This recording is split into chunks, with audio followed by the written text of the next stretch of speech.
menjatuhkan pidana terhadap terdakwa dengan pidana seumur hidup.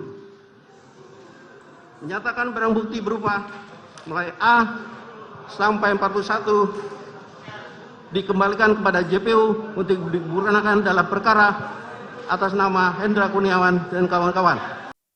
Syederalun dalam ekspresi diam dan berwajah sendu, terdakwa Ferdi Sambo merenung sesaat usai JPU menuntutnya penjara seumur hidup dalam perkara pembunuhan berencana Brigadir Joshua. Tuntutan itu disampaikan jaksa di persidangan yang digelar di Pengadilan Negeri Jakarta Selatan pada Selasa 17 Januari 2023. Mendengar tuntutan tersebut, Ferdi Sambo terlihat diam memperhatikan tanpa reaksi.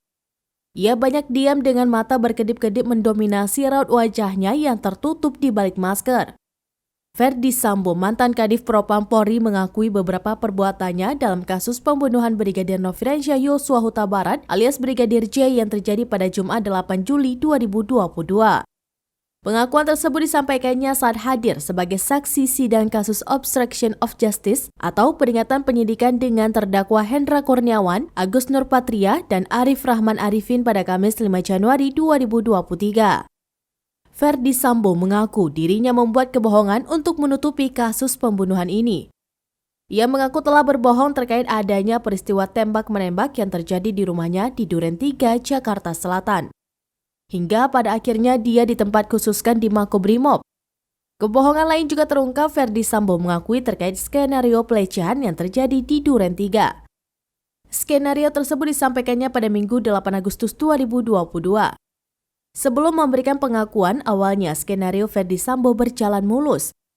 Banyak yang percaya tewasnya Brigadir J karena terlibat baku tembak dengan Richard Eliezer. Namun situasi berubah tak lama setelah Richard Eliezer ditetapkan sebagai tersangka pembunuhan Brigadir J pada Rabu 4 Agustus 2022. Selang beberapa hari, Richard Eliezer kemudian mengubah keterangannya dan membongkar skenario Ferdi Sambo. Pada Kamis pagi sekitar pukul 5 waktu Indonesia bagian Barat, berita acaranya pun keluar. Ferdi Sambo sempat membacanya dan siap datang untuk bertanggung jawab.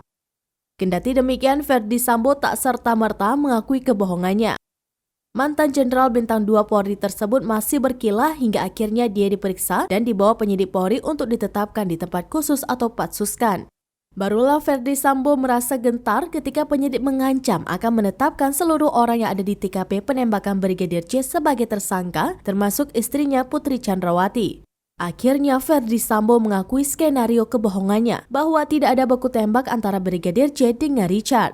Mengenai peristiwa pelecehan, Ferdi Sambo juga mengakui bahwa tidak terjadi pelecehan di rumah Duren 3. Namun sampai saat ini pihaknya masih bersikukuh mengatakan bahwa pelecehan terjadi di rumah Magelang, Jawa Tengah sehari sebelum penembakan.